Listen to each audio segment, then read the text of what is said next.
Hello there, I'm Adam Forbes. I'm the host of the Corporate Escapology podcast and the author of Corporate Escapology, the book, which is now a real thing, out on July the 2nd. As you can see, I've decorated the room to be the same colour as the book. I'm not sure if that's going to work. Today, my guest on the podcast is Nima Abu Wardeh. Nima is a communications expert. She's worked across governments, different countries, different organizations, and she's an expert in helping people to communicate with real skill and style and get their message across. And she's got good roots. She started her career, well, it was a bit before that, but eventually she started her career working as a journalist for the BBC and in the Middle East region with a program that she worked on for, I think, 12 years. So she had great experience in communications and she knew what worked. She knew what was filtered out by the organization that wasn't interesting to their audiences. And so she helps organizations cut through all the rubbish that they want to say to the kinds of information and messages that customers or all different audiences want to hear. And after her time at the BBC, she started working freelance. In fact, she was working throughout her time at the BBC freelance too. And if there's one thing you can pick up from Nima, it's the preparation that she's done to make herself ready for opportunities that arise, and also stepping back from what she's doing to work out what she's really good at, where she's helping, and package that up to create different business opportunities. So let's meet Nima now. Great. Well, thanks so much for joining me today, Nima, on the Corporate Escapology podcast. It's great to have you here. You are welcome. I'm looking forward to this. Me too. Great. Well, let's start from the beginning then. Did you set out to be a journalist? Was that your plan? And then also, did you set out to have such a big ambition as the BBC to be a journalist in? Wow, what a big question to start with. What I say to people is when you look at where anyone, but say me, where we start out and where we end up, it's usually something that's very far removed, isn't it? But if you look at the steps along the way, there is a links each step.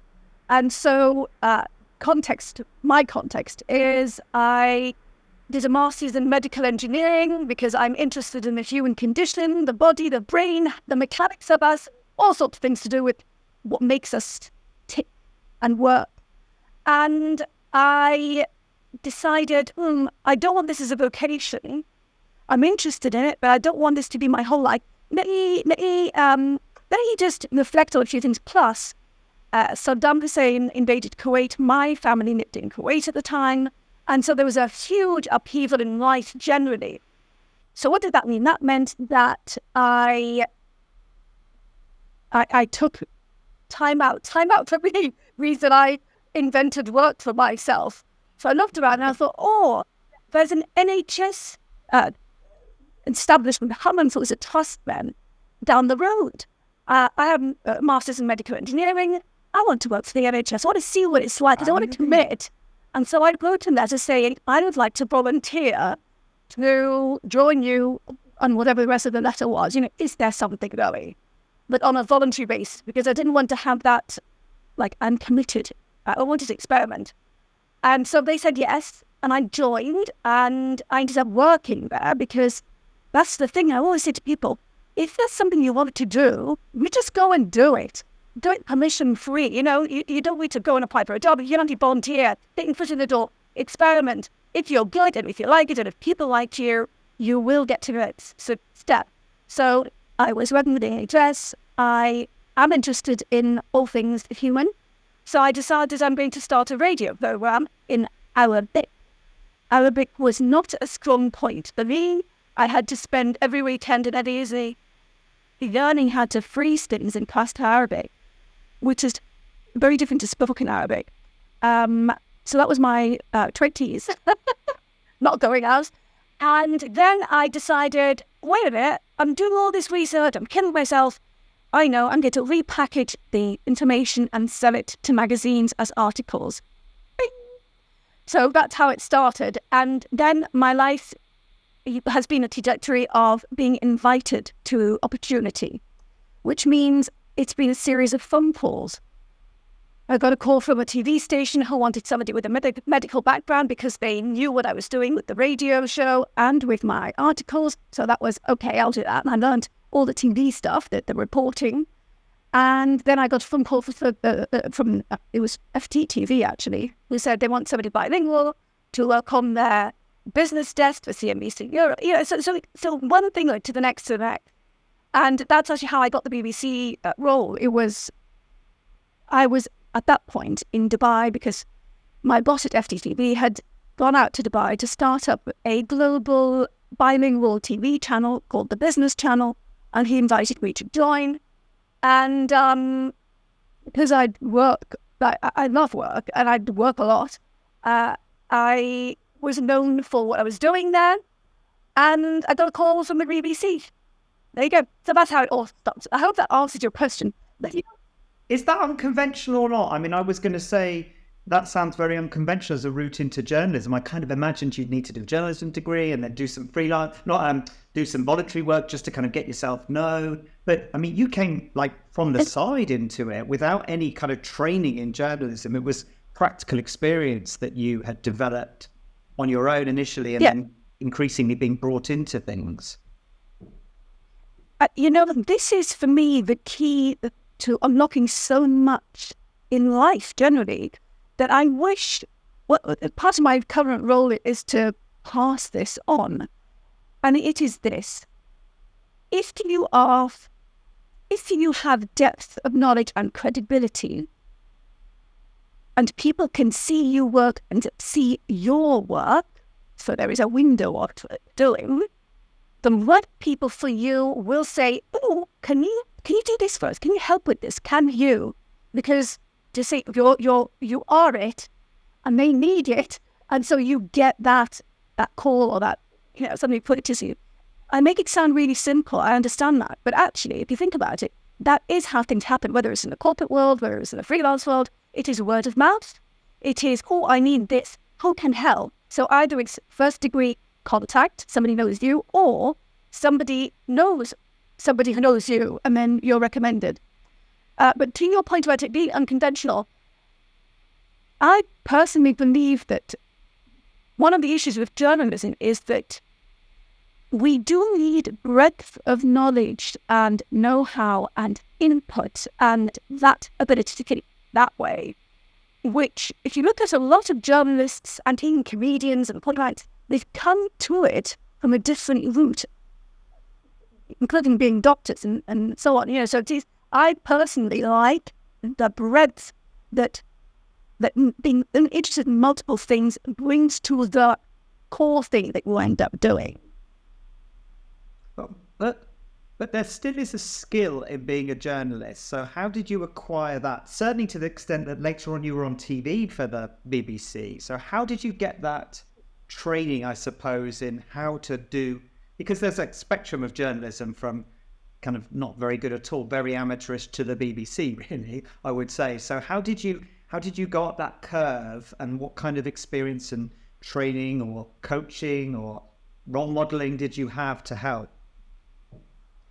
So if you think about, say, the BBC and other organisations, a lot of them have graduate programmes where, and in fact this goes again for any organisation, doesn't matter what the industry is, what they're saying really is, we want people who have demonstrated that they are capable of taking in information and then repackaging it in some way and delivering something that's useful, right? I mean, that's really what university is all about it, as well as it being an interim between being at home and being on your own.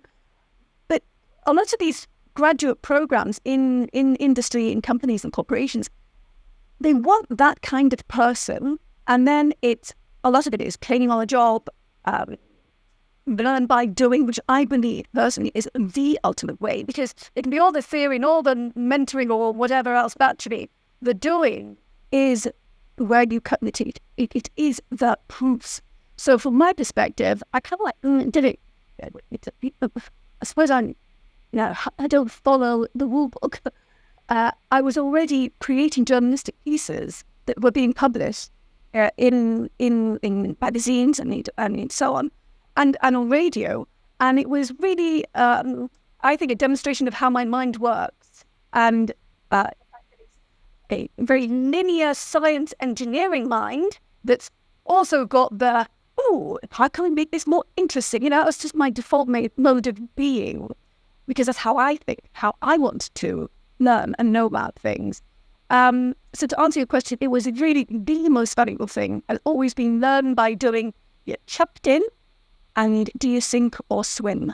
Tell me, so let's get into the meat of that BBC job, because you stayed for a long time working for the BBC. So, and I guess I saw a lot of things going on during that period in the Middle East too. So tell us about some of the highlights there, but things particularly around that, you were learning and like stepping back now, how did you change during that period? And what did you think was adding value to the offer that you were building for yourself afterwards? Right. So I'm just going to speak as I am. I'm going to show as I am. I'm not going to try and pussyfoot around issues, and I'm just going to say things as they were. Okay. I was already in Dubai. I was already in Dubai and established in Dubai, because this was the channel that had been launched with my film was from FTTV was a first. Okay. And of course, for anybody who knows the Gulf and Dubai, is the trade hub. It's the business hub. It's the thing that, that's the thing he wants to be known for. So if you think Dubai equals what? Dubai equals business, right? In most people's minds. So this is called the business channel, right? Huge. And everybody wanted to be on it. It was fantastic, because now all the types of people who were headed to Dubai, who were doing things, they had the option to showcase and talk about what they were doing in a different way, because this was a specific channel dedicated to business. And I say it like this because I was, I worked 7 days a week, but I loved it. And I'm looking back, I do think, oh my goodness, I wish I'd learned how to play the guitar as well. But I didn't give myself any time to do anything else. Yeah. But what that meant was I was lucky enough for people to start saying, oh yeah, Nima's program, right? Because I was, that's Nima, oh yeah, Nima's program. And so when I started BBC World, it was, I would make the phone calls to whoever it is, let's say you wanted to interview with high profile, and it would be, oh, Nima's program, right? Which was great, because it's a bit like ironic as well. Oh, not the BBC World Seniors program. It is lovely. It's only in retrospect and looking back that I realized this. At the time, it was just that was my normal and no big deal. And then, it was the program lasted for just under 12 years. So that's a long time. A lot happened in those years. And I also lost. The word respect is the wrong word, but media has its own agenda and terminology and all the rest of it. So it's not actually reporting in truth always. Yeah. And so I started thinking, actually, this thing, I don't buy into this anymore. Right? I'd already taken some time off and so on. So I was ready for it to be one of the things I did and not to be the thing that I was known for. Okay. Right? But throughout that journey, I always worked for myself, because it was through my company that I did the BBC work.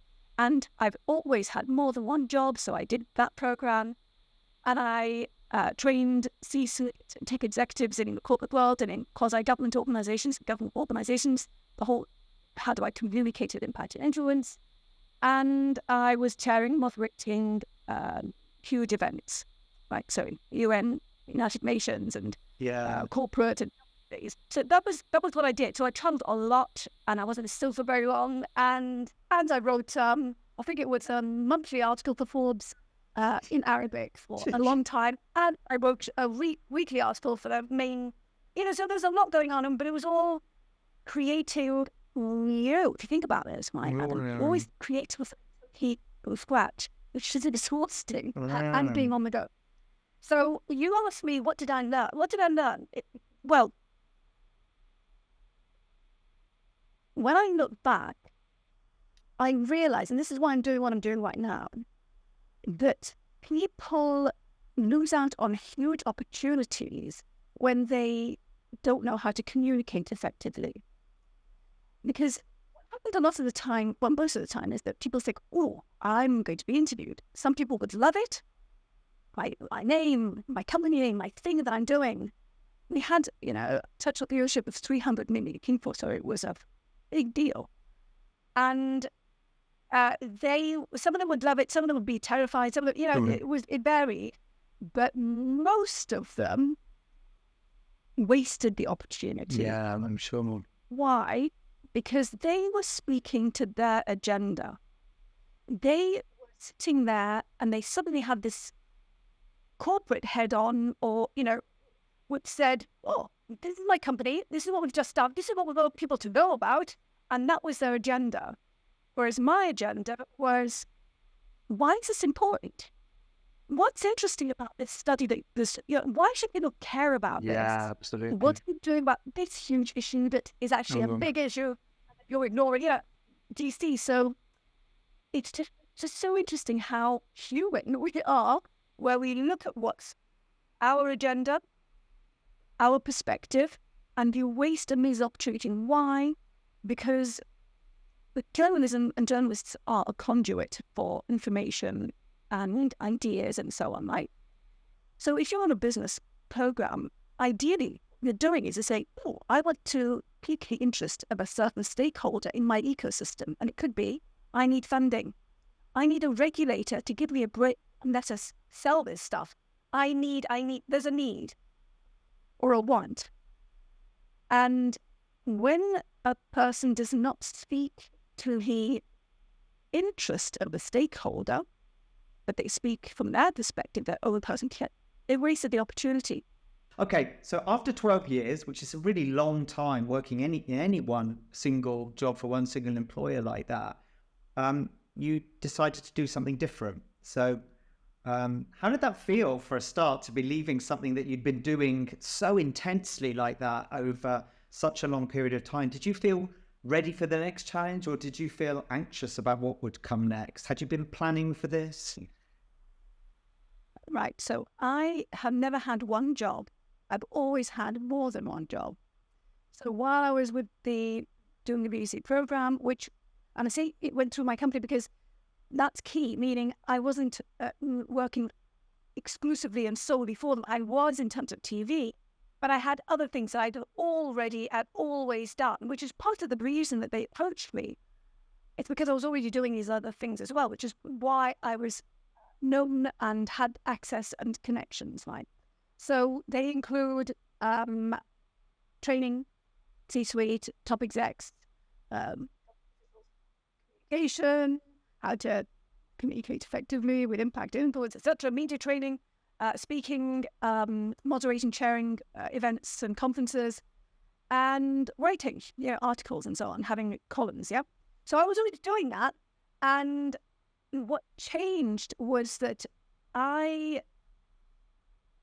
what changed for me is the idea of, wait a minute, and I think this will really feed directly into what we're doing. Wait a minute, I have spent decades responding to what other people want me for. What do I want to build out that I believe is really important, right, to see? And so what that meant is I decided, a couple of things happened, which made me realize, oh my goodness, I pass on the skill set for people at the top to advocate for their industry, their company, etc. But people in these companies can't advocate for themselves. And I'm talking about senior people. A couple of things happened that made me realize this. And especially marginalized people, and specifically women, who are the most marginalized in any group. So generally women are marginalized. Otherwise we wouldn't have the big pinch and leave in middle management and beyond. Basically, we would have 50-50 representation if women are more marginalized, full stop, right? But if you look at any subgroup, so whether it's ethnic, whatever the group is, the women in that group are the most marginalized in the group, right? And so that's why I decided, wait a minute, this is crazy and rubbish that I'm enabling corporates to self-advocate and be, but they are actually squashing and quashing people within their organizations. Yes. Do you see?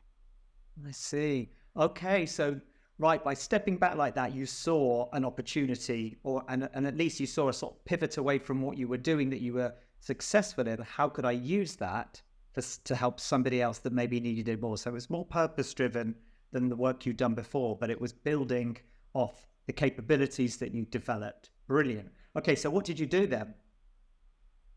So I created something called SHE strategy, which stands for seen, heard, equal, right? Because that's what we need. And we need that. And at the core, it's actually taking a step back. I think everybody should. The word should, terrible word, but do it, because it leads to the next thing. And it's the idea of, what do people come to me for?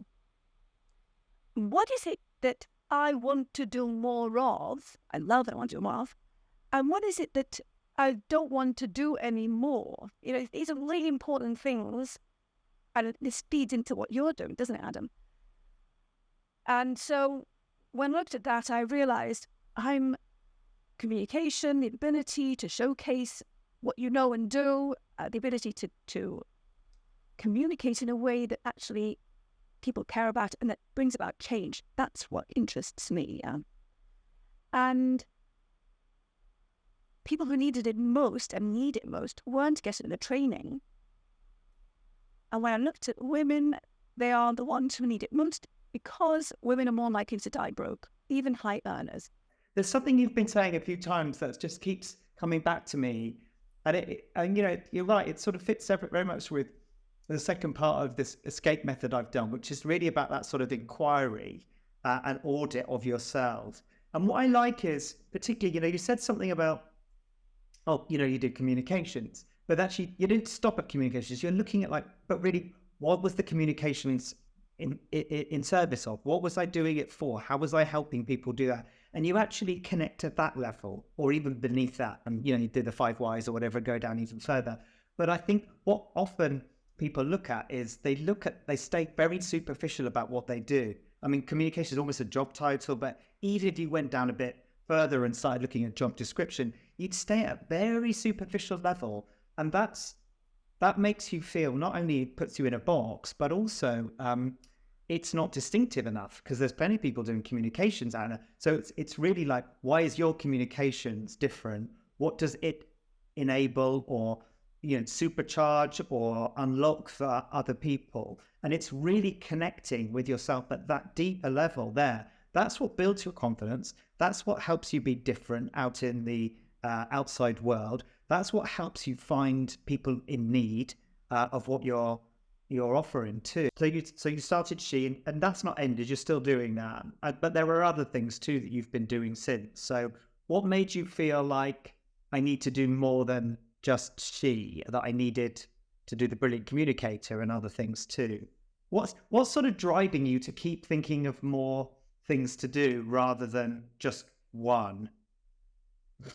Well, actually, what I'm doing is... Please tell me, because I could do an answer for that one as well. No, I'm shedding. I'm shedding. Why are you? Okay. Yeah, so SHE... There were a couple of things that happened. If we get time, I'll share briefly. But it incensed me, right? I was like, wait a minute, this is rubbish. This is bad. So I created SHE strategy. And at the core of SHE strategy is, guess what? The Brilliant Communicator. It's all the ingredients of being a brilliant communicator. But it has the layers of other information to do with women, specifically like financial costs, blah, blah, all these things that come into play for females. Now, I decided, wait a minute, my core is still communication because I still work with people, not exclusively women, but I work with people who are people, and that was one thing. The other thing is that I just decided to simplify. So that my aiming everything is to simplify and make things practical. That's it. So the Brilliant Communicator is me coming home. It's me dialing in on my rock solid pillar, which is communication. But it's not the sort of communication that you get from other people. It's what you get from me. Because it's the marriage of, one, wait a minute, you're wasting your time if you're just communicating and you've got key messages and all this stuff. That's a waste. It's a waste of opportunities. You need to dial in on what you are the go-to person for, and you need to have credibility at the core, right? So it's nailing that piece. And it's about the building blocks of what it is to be a brilliant, effective communicator. That branches out into two things. You've got the alchemy and the algorithm. So you've got I'll split that. You've got the algorithm and the alchemy, the mechanism and the magic. So me being very linear in my thinking, as well as all over the place, I bring them together. The steps of how to choose the words for the occasion, structure what you want to have so that you remember and they remember, how to make sure that you deliver on your purpose, it's all very methodical and structured. Mm-hmm. And then there's me who says, actually, I've spent my whole life deciding what goes out, deciding who gets to speak and how long for, and deciding what gets cut. So you can pontificate and have all these wonderful prep things with key messages and all the rest of it, but if it doesn't deliver on these core things, nobody's listening. Not your stakeholder who want a yes for. And then, of course, you've got the magic of how you are when you're doing it, and how to be, and how to, be a And that's the alchemy part that you're bringing to. Yes. Yeah. And so you bring them together. Yeah, I love it. And that's how you are the brilliant communicator. The three elements together, right? I love that. And, and I can just see this, this simplifying something, but also bringing that experience from the BBC program, the journalism, exactly as you say, that, this is what we cut. So I know what works, what gets through.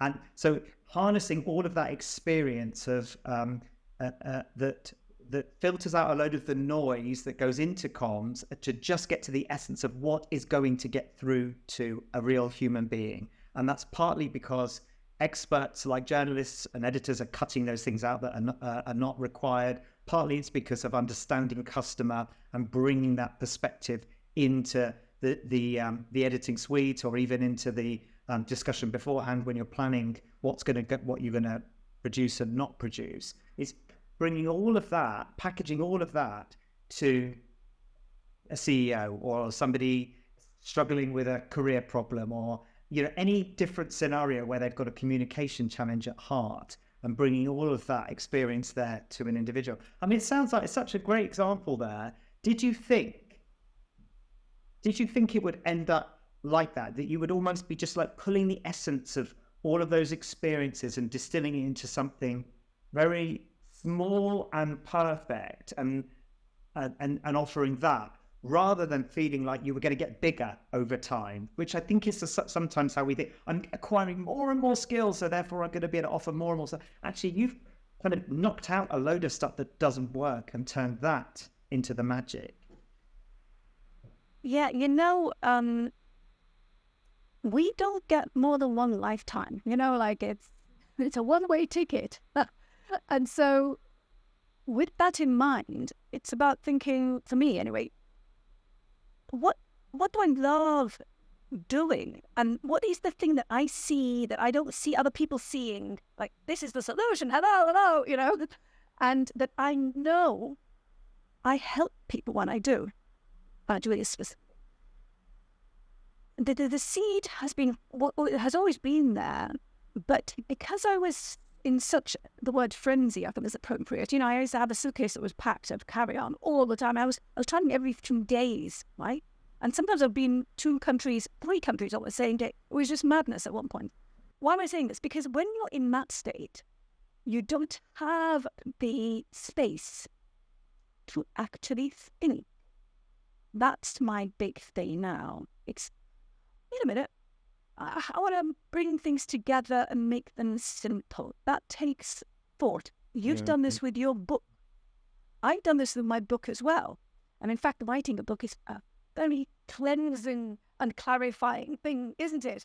And that, really important. But that space, and if you think about the corporate world and the world as we know it, it doesn't allow for that. No. You're always in delivery mode, in being pulled in something mode. So to your point, my really core belief and knowledge, and I know this to be true, is that what I'm doing here is actually bringing together everything that I'm about, because this is about how the brain works, what it pays attention to, why doing things in a certain way helps people stick with you, want to know more, how innate human action and, so it's all the stuff of me being interested in the human condition and all the experience of the decades that I've had. But it's also the very linear stuff that I am, which is a very simple, methodical process. And it's also the bit wild, what I call a spider's web way of being and thinking, which is, let's bring that in. There's not, so it's everything that makes me me. And I'm fortunate enough to have spent the time, to drill down and bring it together in this way. I really wish people had the me. I don't want to call it a luxury. It shouldn't be a luxury, but it's about just being still. I came up with a phrase, which is you need to be still to move forward. I think we all still at some point, and it depends on the phase of life and what's going on in life. Be still to move forward. It's such an important thing. So yes, I don't know if I've answered your question, but you did. That's my you did, and I think it's a lovely way to end it, because I think that's the advice. Really, create that space, and I think the stillness that comes with it is so essential, because there's so many distractions that are just knocking at us out of that stillness. And the problem is we get these sort of glimmers of what we might be or what's important to us, but then we don't take them to their logical conclusion that says, okay, then what are we going to do about that? They just hang there. And even things like going on holiday, when people do think about these things, and partly because they sort of think, I don't want to go back to work, it's still too short a time. I mean, when you've invested 2 decades in a career, you're not going to just work out what to do next or even what to do about that in a 2-week holiday when you're also trying to relax and manage kids or whatever else too. This is a bit of work that may take a year to do, to work out what it is you do next.